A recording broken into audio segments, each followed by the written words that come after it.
Michigan's Upper Peninsula is a strange place. It has a different feel, a different look, a different culture, even compared to its counterpart, the Lower Peninsula. The locals call themselves Yoopers. It's hard to find a Yooper that hasn't claimed to have had an experience of the supernatural in that mysterious land, whether it be a Bigfoot or UFO sighting, an even close call with the Michigan Dogman. It is a sparsely populated area, mostly unspoiled by mankind's progress, low on infrastructure and high in natural resources. Mining has been a huge industry in the Up for centuries. Vast deposits of iron and copper lay beneath the surface of the land. I found myself traveling across the vast unpopulated peninsula as part of my work.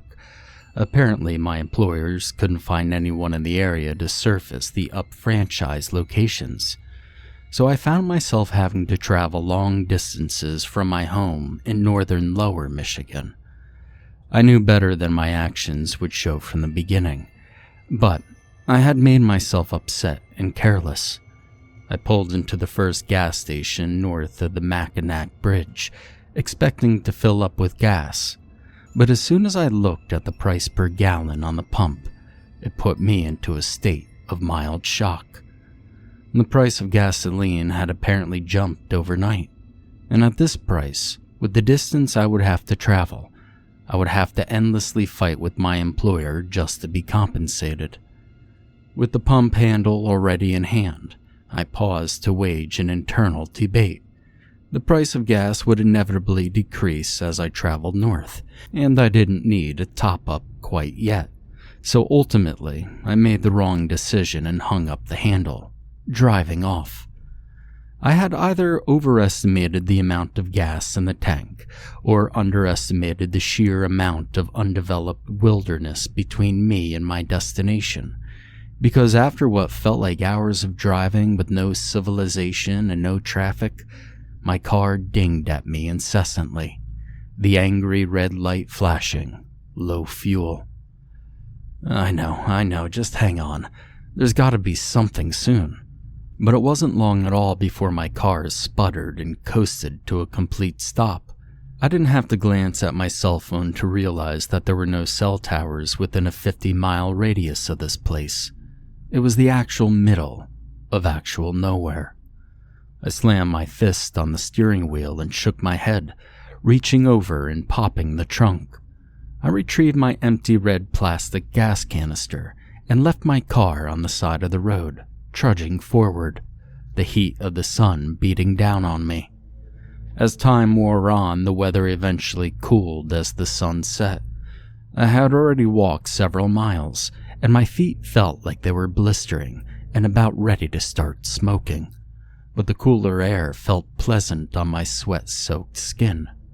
Not long after sunset, I saw a light on just over the next hill. Its dim illumination spread across the newly formed fog, which seemed to spring up suddenly. As I approached the light, it became clear that it was in fact a gas station. I exhaled in relief. I picked up my pace to make sure to get there before they closed.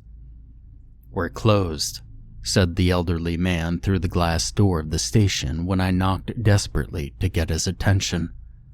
His face held the deep frown, creasing the corners of his bristly face, his white beard protruding outward from his chin instead of down. I threw my hands in the air and put them behind my head, bellowing at the sky. The gas can flew from my fingers and clattered to the ground. The fog was getting thicker, and it was getting hard to see past the dim glow of the unbranded gas station canopy. There was a strong metallic scent in the air, as if permeating through the land itself. You could taste it. I directed my frustration toward the man in the gas station again. "I just need a couple of gallons of gas. That's all. Hell, I'll even pay you double." The man stood on the other side of the door, watching me. He simply said, "No gas." "Well, can I at least come in and make a phone call?" The man acted like he didn't hear me at all, turning his back on me. I groaned and dropped down onto my rear, leaning my back up against the cold glass of the station's front door. I rested there for a while before I heard a rumbling noise. It was difficult to see, but I could soon make out 2 headlights in the distance down the road, piercing through the fog. Before long, a large semi-truck pulled into the lot and parked. A figure in an orange cap and a dirty jean jacket hopped out of the cab and began marching toward me. As he approached, I could focus more clearly on him. He had a wide nose and scruffy black facial hair, his dark brown eyes as wide open as possible, darting around as if searching for something. When he got to the door, he looked down at my defeated form and simply said, "Excuse me." I got up and stepped to the side as the man banged on the door with his fist and announced, "Delivery." I was about to break the bad news that the station was closed when I saw the old man appear again. The wild-eyed man tipped his cap. The old man reached up for the door lock, but then narrowed his eyes. "You're not the regular guy," he said. His hand dropped back to his side. "Who are you?" The wild-eyed man pressed his lips together and his breath quickened. After a moment of hesitation, he shoved his hand into his jacket and produced a large, semi-automatic handgun. I swore under my breath and stumbled backward, falling back down onto my butt. The old man, lip curled upward and tapped on the glass. "Bulletproof," he said, shaking his head. The wild-eyed man leaned down quickly and grabbed me by the collar of my shirt. "Get up," he shouted as he pulled up hard. I did as I was told, standing up quickly. I soon found myself staring down the barrel of his weapon.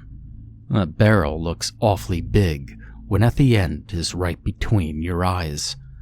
"I will blow his head off," the wild-eyed man shouted, confirming my worst fears. The last thing I needed today was to be held hostage by some nut job. "Hey, man," I started. "Come on, I have nothing to do with this. He doesn't even know me." "Well, that's a shame for you, isn't it?" The wild-eyed man pressed the gun to my forehead, and I shut my eyes tightly. Okay, I heard from the muffled voice inside the gas station. To my complete surprise, the old man relented immediately. He unlocked the door and swung it open wide. The wild-eyed man and I stepped inside the dimly lit convenience store, where the old man and I were positioned next to each other at gunpoint. "We don't keep any money in the building at night," the old man started, only to be interrupted. "I'm not stupid," the wild-eyed man said, annoyed. "I know what you're doing here." "What have you done with the regular delivery guy? Do you even know what's in that truck that you stole?" The wild-eyed man fidgeted nervously. "Oh, don't give me that crap," he snapped as he thrust the gun toward the old man's face. "I know all about your deliveries here. How truckloads come in, but nothing ever comes out. So show me what you're hiding." "It's convenience store stuff.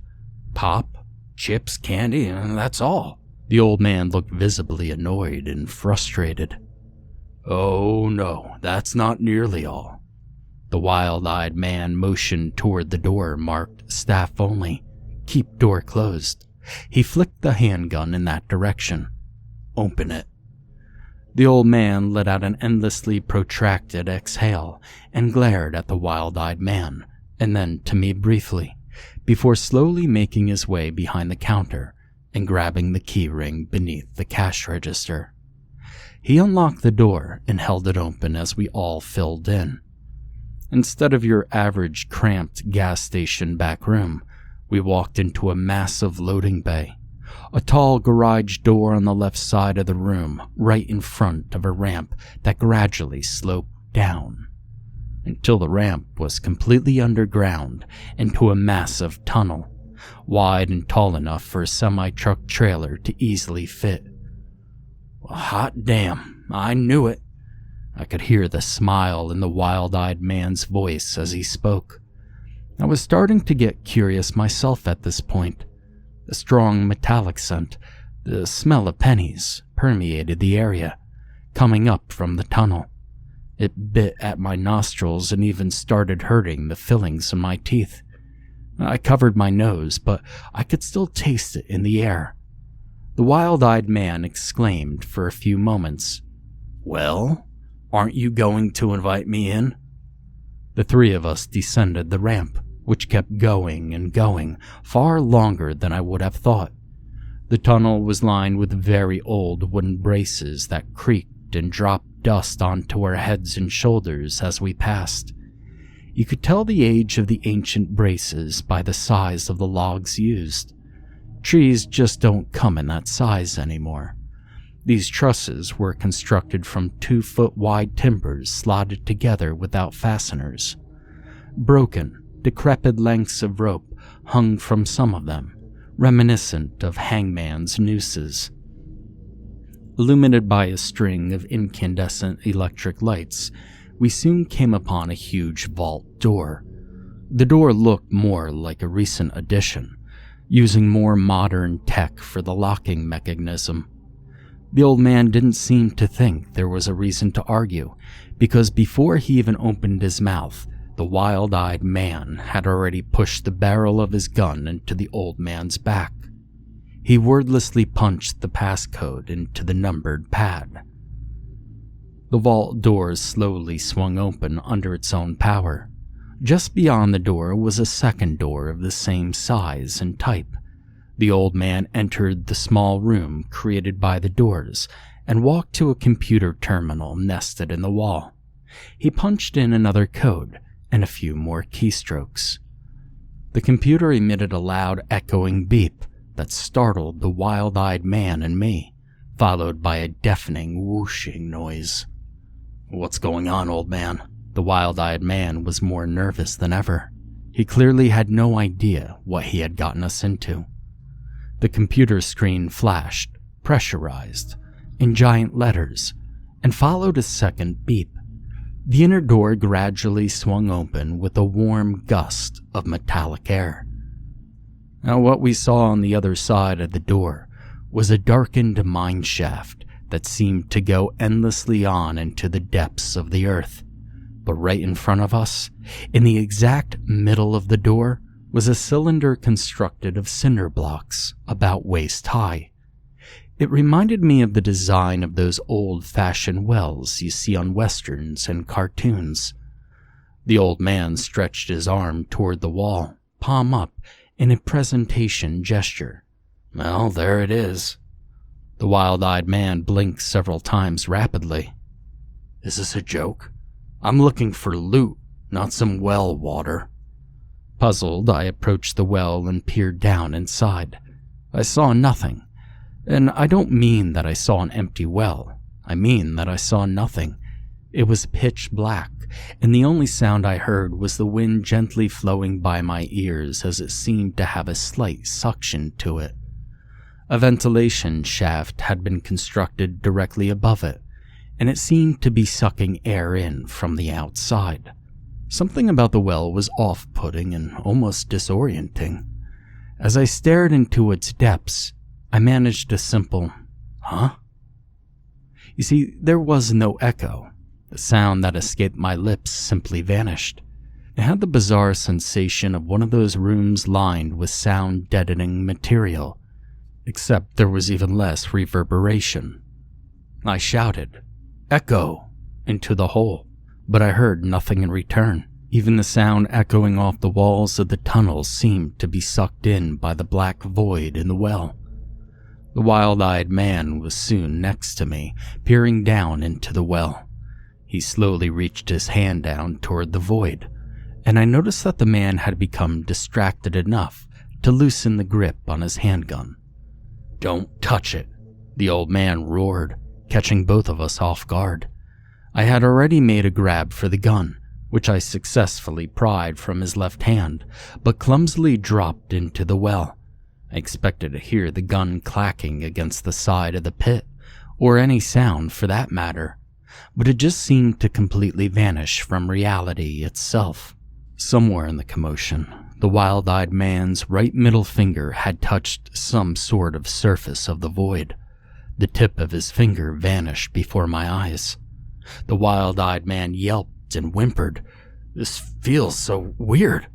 He didn't seem to be in pain, just concerned and fascinated at the same time. He traced the circle around the void surface with his finger.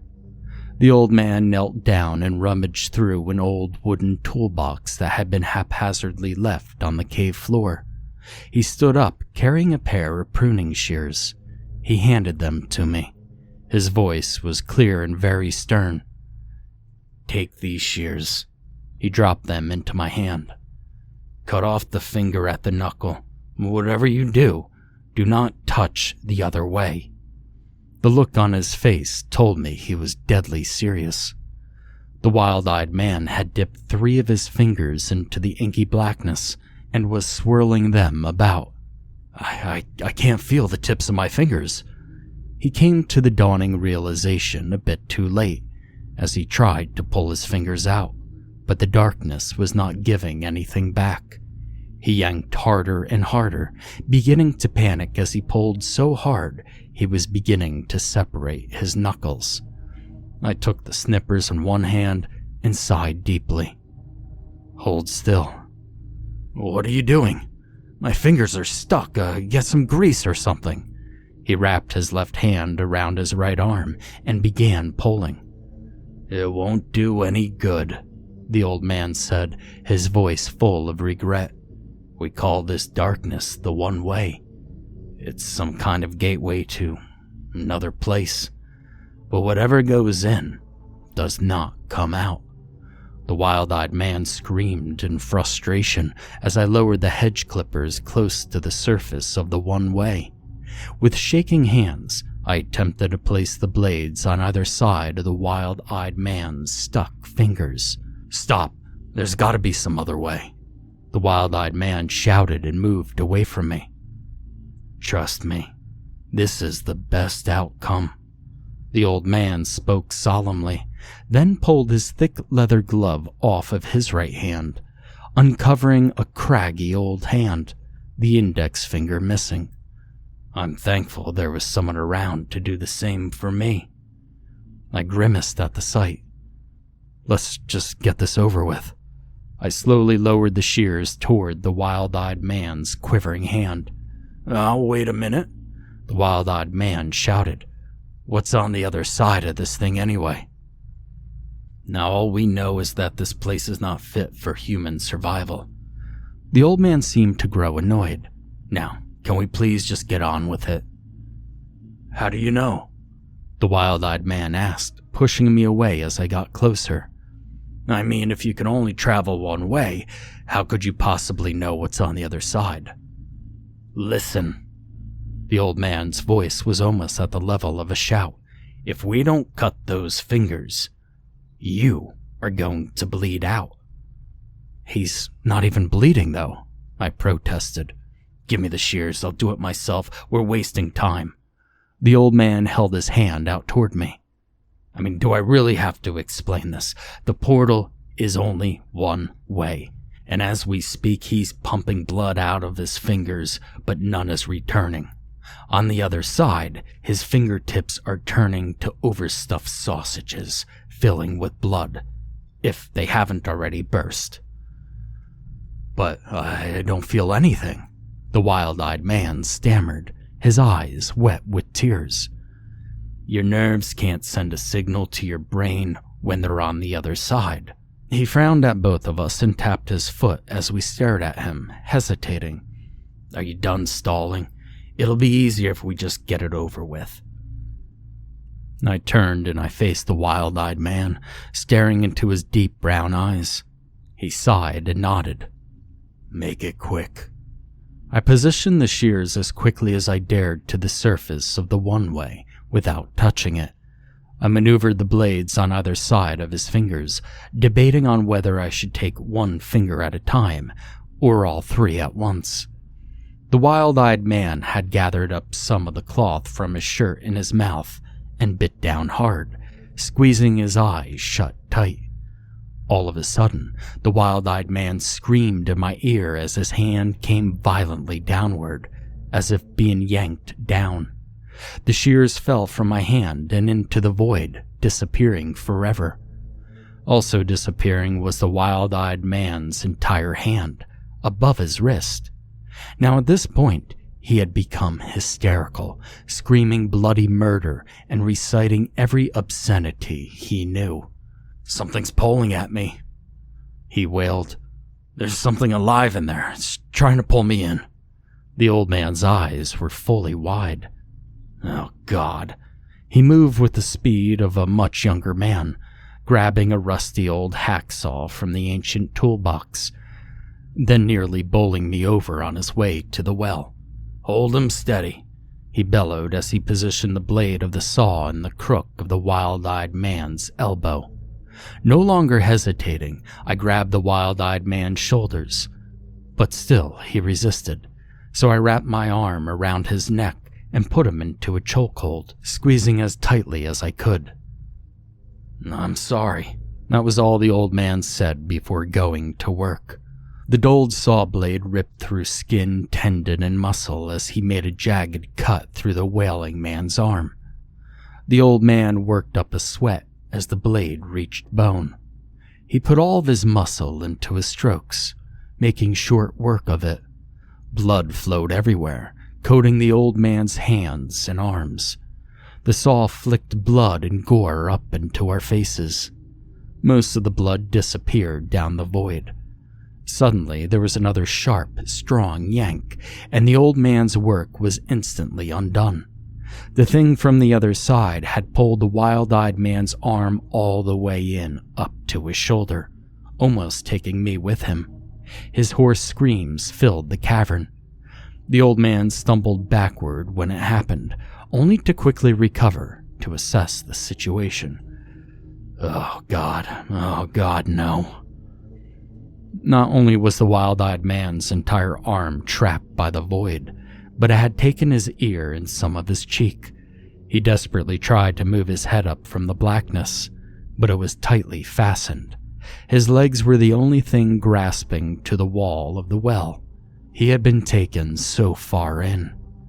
I pressed my hands to my ears to try to relieve myself of the tortured screaming, so I could actually think about my next course of action. I watched the old man rush back into the toolbox to try to find another piece of equipment to use after he dropped the hacksaw into the blackness. Now I know many people will judge me harshly for what I decided to do next, but I still stand by my decision. I just wanted to spare myself the trauma of hacking a man's arm off, then slicing off half of his face just to save him, particularly a man who held a gun to my head. I grabbed the wild-eyed man by both his ankles and heaved them forward, essentially tossing his entire body into the well. His screaming ended abruptly. It was suddenly dead silent in the cave. The old man just stared at me in shock, his jaw slack. "What you have just done was..." He paused for a good long while to search his vocabulary for the proper adverb to describe my actions. I said nothing and waited for him to speak. "Abominably cruel." "Yeah, or maybe I saved him. Maybe he has a better chance on the other side." The old man just sighed heavily and shook his head. "No." He trudged up the ramp slowly, exhaustedly, as if he had just finished a 100-meter dash. "Come, I still have a lot of work to do." I glanced back at the dark well. I wiped my forehead with my hand, only to find my fingers drenched with blood. The old man called back to me. "Help me finish my work and I'll fill up that gas can of yours." We started up the truck that the wild-eyed man had stolen and backed it down the ramp. We spent the next couple of hours unloading the truck's cargo down the well. The cargo was sealed tightly in large crates, and when I asked the old man what was inside, he told me that I was better off not knowing. I believed him. After making sure the contents of the truck would never be seen in this world again, the old man made good on his promise and filled my gas can. He even gave me a ride back to my car. After filling up my car and spending an entire night in the driver's seat trying to fall asleep but failing, I said to myself, "It's a good thing this road is a two-way." I made a U-turn and drove back south to the lower peninsula, vowing to never travel to that accursed land ever again.